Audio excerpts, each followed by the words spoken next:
Rumors are swirling around the British royal household, and this time the spotlight is on Queen Consort Camilla. Whispers of a hidden coup have emerged, alleging that she's been secretly working behind the scenes against her own husband, King Charles. Leaked information has surfaced, offering a glimpse into her supposed motives and raising eyebrows across the nation. What could have driven Camilla to consider such a betrayal? Is there a deeper power struggle brewing inside the palace walls, hidden behind the polished smiles and royal ceremonies? Stay with us as we dig deeper into what may be the Queen Consort's true agenda and the evidence that points to a silent storm within the monarchy. Camilla's covert ambitions. From the very beginning, Camilla and Charles have been magnets for controversy, with their relationship constantly under the public's microscope. From scandal to speculation, they've endured a relentless wave of criticism. But now, with new claims of a secret scheme brewing, we must ask ourselves if their bond is beginning to fracture after years of surviving scrutiny and pressure from both the media and the monarchy. Sources claim that Camilla has been subtly undermining King Charles's public image, carefully carving out a stronger role for herself within the royal framework. With the king's recent health issues limiting his appearances, Camilla has stepped forward to take on more royal responsibilities. In doing so, she has gained admiration from the public, portraying herself as a steadfast guardian of the crown's future. But what lies behind this sudden surge of visibility and power? Could it be that Camilla is slowly transforming King Charles into a mere ceremonial figure, while positioning herself as the true force behind the throne? Later in this video, we'll uncover key moments and hidden details that may support these shocking claims. But before we dive into that, we need to understand the complex lives of Charles and Camilla, their journey to the throne, and the many layers of controversy that continue to surround their relationship. Queen Camilla, once known as Camilla Rosemary Shand, entered the world on July 17, 1947, at King's College Hospital in London. She was the firstborn of Major Bruce Shand and Rosalind, and shared her upbringing with two younger siblings, her sister Annabel Elliott and brother Mark Shand. Both of her parents had military backgrounds, but eventually turned to business pursuits as their careers evolved. From an early age, Camilla developed a love for reading, nurtured by her father who often read to her. She also found joy in horse riding, joining pony club camps where she honed her skills and won rosettes at small, local competitions. Her childhood, as she fondly recalled, was nothing short of perfect. Surrounded by a variety of pets, particularly dogs and cats, she always had animal companions by her side. At age 5, she started school at Dumbrells, a small co-educational institution in Ditchling Village. Later, when she was 10, she moved on to Queen's Gate School in London. There, she was affectionately known as Mila. Camilla was remembered as a girl who radiated self-assurance and had a magnetic presence. One of her teachers, the author Penelope Fitzgerald, who taught French, described her as intelligent and full of energy. Camilla left Queen's Gate in 1964 with only one O-level, unable to pursue A-levels due to family constraints. At 16, she was sent to Montfermeil, a finishing school in Tolochenaz, Switzerland. After completing her studies there, she spent half a year in Paris at the University of London Institute, studying French and French literature. In the 1960s and 70s, Camilla threw herself into charity work, volunteering at the Charlie Beatty Heritage Foundation near her family home in Sussex, helping children with disabilities. Her love for horses endured, and she frequently took part in equestrian events. She also developed a passion for painting and was privately tutored by an artist, though she later admitted most of her artwork ended up discarded. Her other hobbies included fishing, gardening, and horticulture. Before her path crossed fatefully with Charles, Camilla had already been married. Curious about how that story unfolded and how it eventually led her into the orbit of Britain's future king. Let's rewind. She met her first husband, Andrew Parker Bowles, in the late 1960s, introduced by his younger brother Simon, who worked for her father's wine business in Mayfair. Andrew, a guards officer serving as a lieutenant in the Blues and Royals, started seeing Camilla, though their relationship was a stop-and-go affair for several years. In 1973, after much uncertainty, the couple became engaged. It was widely rumored that their families jumped the gun, placing the engagement notice in the Times before Andrew had formally proposed, essentially pressuring him into making it official. On July 4, 1973, Camilla married Andrew in a Roman Catholic ceremony at the Guards Chapel in Wellington Barracks. She was 25, he was 33. A year later, they welcomed their first child, Tom, on December 18, 1974. Their second child, Laura, was born on January 1st, 1978. Although the children were raised Catholic like their father, Camilla stayed true to her Anglican roots and did not convert. After 2 decades together, the marriage unraveled. In December 1994, Camilla and Andrew acknowledged they had been living apart for years and filed for divorce. The proceedings were swift, and their marriage was officially dissolved on March 3rd, 1995. Andrew would remarry in 1990, tying the knot with Rosemary Pittman, who sadly passed away in 2010. As for Camilla, her relationship with Charles remained a subject of endless speculation and public fascination. Their connection never truly faded from the headlines. Before diving into the emotional roller coaster of her bond with the future king and the intimate conversations that shattered royal silence, let's take a moment to explore the life of King Charles himself. King Charles was born on November 14, 1948, during the reign of his maternal grandfather, King George VI. He was the firstborn of Queen Elizabeth II and Prince Philip, Duke of Edinburgh, and from the moment he arrived, destiny had already carved out a path for him. His birth did not follow tradition, as he was delivered by cesarean section at Buckingham Palace, a royal arrival marked with quiet intensity behind palace walls. When King George VI passed away on February 6, 1952, Charles's mother ascended to the throne, and at just 3 years old, he became the heir apparent. With his new role came a flood of royal titles. As the eldest son of the reigning monarch, he inherited Duke of Cornwall, and under the Scottish peerage, became Duke of Rothesay, Earl of Carrick, Baron of Renfrew, Lord of the Isles, and Prince and Great Steward of Scotland, each title steeped in centuries of tradition. Because Queen Elizabeth was thrust into the immense responsibilities of ruling a nation, young Charles was placed under the care of Catherine Peebles, his appointed governess, who guided his early education within the walls of Buckingham Palace. At the age of 5, Charles was enrolled at Hill House School in West London, marking a significant break from royal norms. He became the first heir to receive formal schooling rather than being privately tutored. There was no royal favoritism at Hill House. Stuart Townend, the school's headmaster, insisted on equal treatment, even suggesting the young prince take up football so he could stand shoulder to shoulder with his peers on the playing field. Charles's educational journey then led him to Cheam School in Hampshire in 1958, one of his father's old schools, and later in 1962 to Gordonstoun in northeastern Scotland. Gordonstoun was infamous for its harsh discipline and rigorous standards. Charles struggled at first, but in time he came to appreciate the school's strict environment. Despite the tough beginnings, he would later say the experience shaped his character and taught him important life lessons. In a 1975 interview, he admitted he was glad to have gone there, though he believed its fearsome reputation was somewhat exaggerated. In 1906, Charles took a bold leap and traveled to Australia to attend Timbertop, a remote outpost of Geelong Grammar School. This phase was a turning point, offering him a rare taste of independence far from the royal bubble. When he returned to Gordonstoun, he followed in his father's footsteps by becoming head boy. He graduated in 1967 with 6 O-levels and 2 A-levels in history and French, earning grades B and C. Later in life, in May 2024, he would return to Gordonstoun not as a student, but as its proud patron. Breaking from royal tradition once again, Charles chose not to join the armed forces straight out of school. Instead, he went to university. In October 1967, he began his studies at Trinity College, Cambridge. Initially focused on archaeology and anthropology, he later shifted to history. During his second year, he also spent a term at the University College of Wales in Aberystwyth, where he studied Welsh history and language. Charles became the first British heir apparent to earn a university degree. He graduated in June 1970 with a lower second-class Bachelor of Arts from Cambridge, a significant achievement in royal history. Following university custom, his BA was upgraded to a Master of Arts in August 1975. But long before his crowning moment as king, Charles had already taken on royal duties and served his country with pride. He began his military training while still a student at Cambridge, joining the Royal Air Force, where he learned to fly the Chipmunk aircraft with the Cambridge University Air Squadron.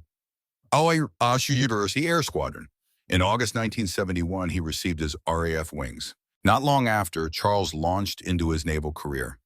After completing his passing out parade, he joined a 6-week course at the Royal Naval College in Dartmouth, stepping into a world of discipline, duty, and deep tradition.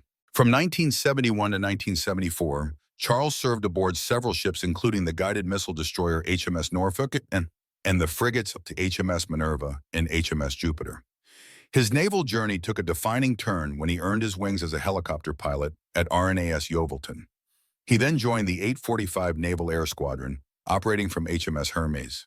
In what would be the final chapter of his active service, Charles took command of the coastal minehunter HMS Bronington, a post he held for 10 months beginning on February 9,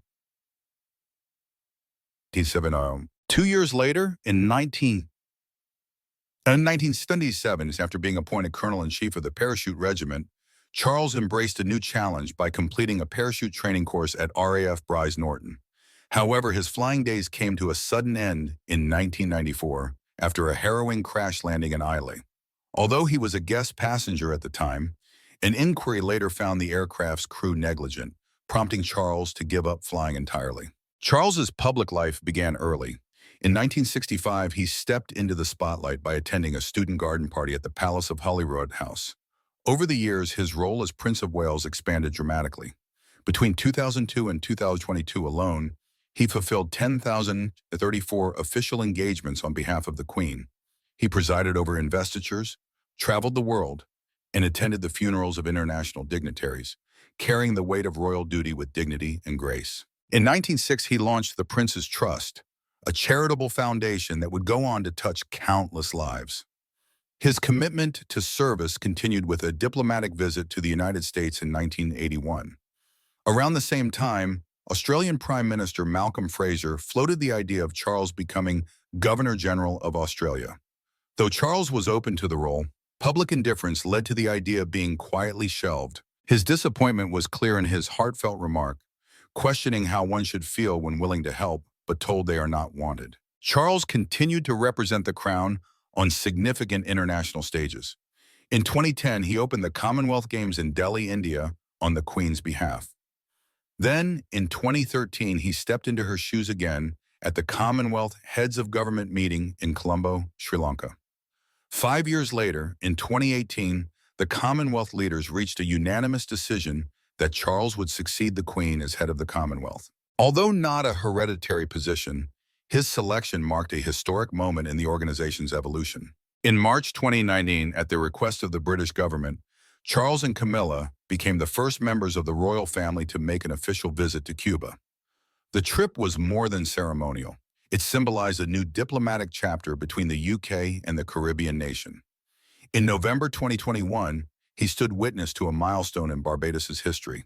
As the nation transitioned into a parliamentary republic and removed the British monarch as its head of state, Charles was there at the invitation of Prime Minister Mia Mottley, acknowledging the change with respect and a sense of historic responsibility. It was the first time a royal family member had attended such a transition. In May of the following year, he was called upon to fulfill a solemn duty as a counselor of state. At the state opening of Parliament, Charles delivered the Queen's speech in her stead, a symbolic moment that underscored his growing role in the monarchy's daily function. The next chapter would take a more personal turn, exploring the complexities of his marriage to Princess Diana and the turbulence that followed. But first came the origin of his most enduring relationship. Before Diana, Charles was no stranger to romance. He was linked to a number of young women, many of whom were daughters of British dignitaries and were drawn to his charm and royal stature. Among them were Georgiana Russell, daughter of the British ambassador to Spain, and Lady Jane Wellesley, daughter of the 8th Duke of Wellington. Then came Lady Diana Spencer. Charles first met her in 1907 at a time when he was still seeing her sister. Their paths crossed again in the summer of 1980 at a country wedding, and this time something sparked. Charles saw in her the possibility of a future queen. Their courtship began shortly after, with an invitation to spend a weekend aboard the royal yacht Britannia and an introduction to his family. It was the beginning of a story that would soon captivate the world. Charles finally asked Diana to marry him at Windsor Castle on February 6, 1981. She said yes, and their engagement was officially announced on February 24th that same year. After accepting his proposal, Diana left her job as a nursery teacher's assistant, making history as the first royal bride to have held a paying job before her engagement. Their wedding took place on July 29, 1981, at the Grand St. Paul's Cathedral. Just months later, on November 5th, the news broke that Diana was expecting. On June 21, 1982, she gave birth to their first son, Prince William. But behind the palace doors, darkness loomed. During her pregnancy, overwhelmed by emotional distress, Diana hurled herself down a staircase, later admitting she struggled with postpartum depression following William's birth. Then, on September 15, 1984, Prince Harry was born. The family split their time between Kensington Palace and Highgrove House near Tetbury. Yet by the 5th year of their marriage, cracks began to widen. The couple's incompatibility and the nearly 13-year age gap strained their bond. Despite sincere efforts by Queen Elizabeth and Prince Philip to help reconcile them, the marriage continued to unravel. Diana's explosive panorama interview turned out to be the breaking point, and they began living separate lives. In that interview, Diana laid bare the private turmoil of their union, openly discussing both her and Charles's extramarital affairs. She directly addressed Charles's long-standing connection with Camilla Parker Bowles, delivering the now infamous line, "Well, there were 3 of us in this marriage, so it was a bit crowded." Not long after, the Queen stepped in and recommended a divorce. On August 28, 1996, their divorce was finalized. By 1986, Charles had already rekindled his relationship with Camilla. But the drama surrounding their connection was far from over. Was their renewed love truly built on trust and devotion? What led Camilla, after enduring years of public scrutiny and judgment, to allegedly consider a power move against King Charles? Had she really come this far just to challenge the very man she had stood beside through ridicule and rejection? Or was there something deeper at play? The real story behind their bond slowly began to surface. Charles and Camilla's relationship was no fairy tale. It was marred by rejection from the public, criticism from government officials, and disapproval from the church. The controversy surrounding their connection was rooted in its beginnings and shaped everything that followed. It was around mid-1971 when Camilla reportedly met Charles after her relationship with Andrew Parker Bowles had ended in 1970. Interestingly, not long after, Andrew began courting Princess Anne. Although Charles and Camilla moved in the same elite social circles and had crossed paths at various events, their first real meeting didn't happen at a polo match as many believed. They were formally introduced by their mutual friend Lucia Santa Cruz, and that meeting sparked a connection that quickly deepened into a romantic relationship. Soon they were seen frequently together at polo matches at Smith's Lawn in Windsor Great Park, and they often mingled with the same group at Annabelle's in Berkeley Square. As the relationship intensified, Charles met Camilla's family, and she was introduced to some members of the royal family as well. But then duty intervened. In early 1973, Charles left to serve overseas in the Royal Navy. The distance put a strain on their bond, and the relationship abruptly ended. The reasons behind the split remain debated. Some claim Queen Elizabeth disapproved of Camilla, favoring instead Lady Sarah Spencer, who was close to the Queen and belonged to the prestigious Spencer family. Others suggest Charles himself decided to wait until he turned 30 before settling down. Then, in August 1979, tragedy struck. Lord Mountbatten, Charles's beloved mentor and great-uncle, was assassinated by the Provisional Irish Republican Army. His death left Charles deeply shaken and mourning a figure who had been a steady presence in his life. It was said that during one of the darkest moments of his life, Charles found comfort once again in the arms of Camilla Parker Bowles. Whispers of their rekindled romance began to echo through the polo clubs and among friends close to Camilla. Even as those rumors swirled, Charles soon began dating Lady Diana Spencer, the young woman who would become his wife in 1981. A decade later, in 1992, their affair burst into the public eye with the release of the explosive biography Diana, Her True Story. In 1994, Charles finally addressed his relationship with Camilla in the television documentary Charles the Private Man, The Public Role with Jonathan Dimbleby. In that interview, Charles referred to her as a great friend, someone who had been by his side for a long time and would remain there. He went further and admitted that their relationship reignited in 1986 after his marriage had irreparably fallen apart. Following the collapse of both their marriages, Charles made it clear that his bond with Camilla was no longer up for debate. He brought on Mark Bolan in '95 to help soften the media storm surrounding them and to improve Camilla's image in the public eye. Despite the backlash, many began to admire Camilla's resilience. In 2000, she joined Charles for official engagements in Scotland, marking a quiet but significant shift in public perception. The following year, she was named president of the Royal Osteoporosis Society, a role that brought her into the spotlight with grace and purpose. Later that same year, she met Queen Elizabeth II for the first time since her relationship with Charles became public. The occasion was the 60th birthday party of the former King of Greece, Constantine II, and many saw this as a silent endorsement from the Queen. Traditionally, the royal family did not permit remarriage after divorce due to the sacred nature of the monarchy, but the Queen eventually embraced the new reality. As Camilla began appearing more frequently by Charles's side, both in public and in private, the Queen invited her to the Golden Jubilee celebrations in 2002. Though Camilla continued living at Ray Mill House, she moved into Clarence House, Charles's residence, in 2003. On February 10, 2005, Clarence House officially confirmed what many had already suspected: Charles and Camilla were engaged. Given that Charles was the future Supreme Governor of the Church of England, marrying a divorcee sparked controversy. Still, with the blessing of the Queen, the government, and the church itself, the couple was free to proceed. In the 2 months that followed the engagement announcement, Clarence House received around 25,000 letters, and an overwhelming majority, between 95 and 99%, expressed support. A small number of hate-filled letters, including 98 especially threatening ones, were handed over to police. Their wedding took place on April 9, 2005, with Camilla's son Tom and Charles's son Prince William standing as witnesses. The Queen and Prince Philip attended a service of blessing afterward. Charles and Camilla then escaped to Birkhall, his estate in Scotland, where they quietly began their life as a married couple, with a few public duties even during their honeymoon. Uniquely, Charles became the only royal family member to marry in a civil ceremony rather than in a church in England. Although old government documents from the 1950s and 1960s, later published by the BBC, claimed such a marriage was illegal, those concerns were dismissed by Charles's spokesperson and clarified by the government. The Registration Service Act of 1953 had rendered those outdated rules void. When Queen Elizabeth II passed away on September 8, 2022, Charles ascended the throne. On May 6, 2023, his coronation, along with Camilla's, was held at Westminster Abbey. The historic ceremony followed centuries-old tradition, including the sacred oath, the anointing, the presentation of the royal orb, and the official enthronement of the new king and queen.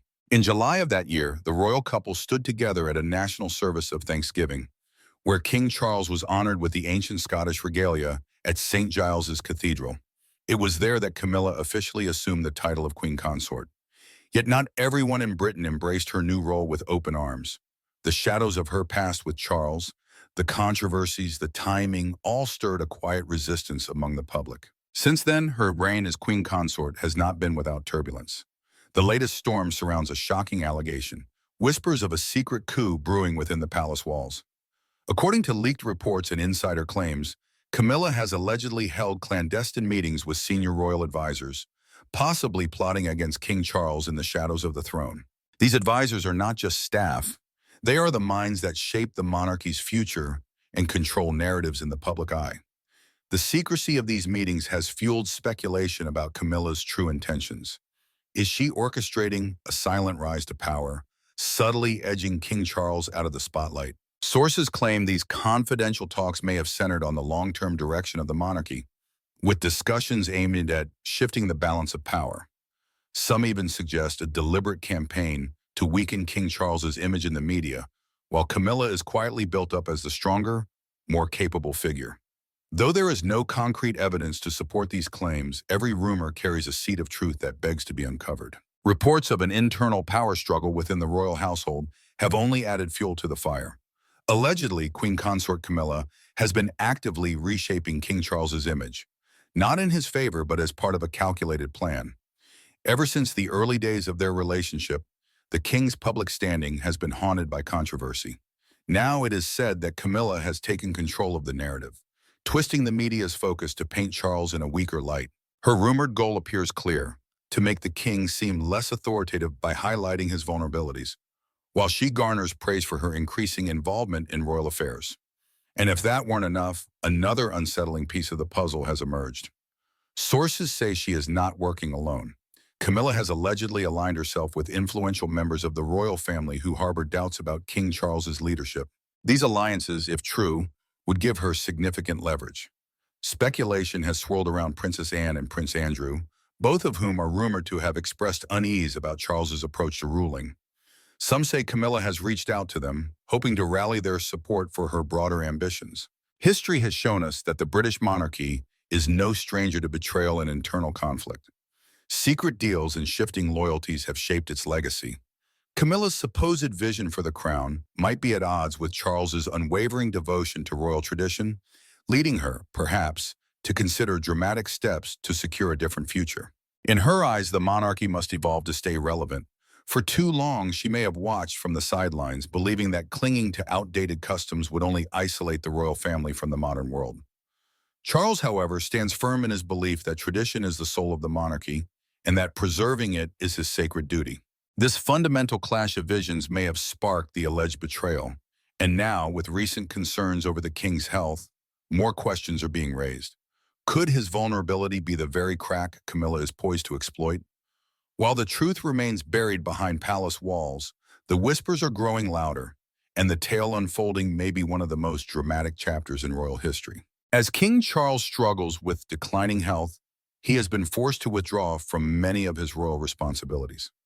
Key duties have been handed off to senior royals, and Camilla has stepped up to represent him at several official events. While some view this as a supportive act from a devoted wife, others suspect a deeper motive. With Charles's condition worsening, rumors have begun to swirl that Camilla may be quietly preparing for a shift in power. To some, this is more than just filling in for the king. It's a chance for Camilla to strengthen her position and shape the monarchy in her own image. Whispers suggest she might be encouraging Charles to step down, using his health as a justification. If that were true, it would place her in a powerful position to steer the monarchy into a new era. Camilla has spent years repairing her public image. Once criticized and cast aside, she has worked her way back into public favor through consistent royal duties, charitable causes, and carefully crafted appearances. Her transformation from controversial figure to capable queen consort has been nothing short of remarkable. But behind this polished image, some believe there may be a hidden strategy. Her growing influence within the royal household and her close ties with powerful insiders have fueled speculation about a silent coup. If she truly is positioning herself as the monarchy's future leader, the impact on royal tradition could be profound. Could Camilla be orchestrating one of the most discreet power plays in modern royal history? Or are these just rumors fueled by the mystery of the palace? Share your thoughts in the comments, and if you enjoyed this story, be sure to like, share, and subscribe for more royal insights.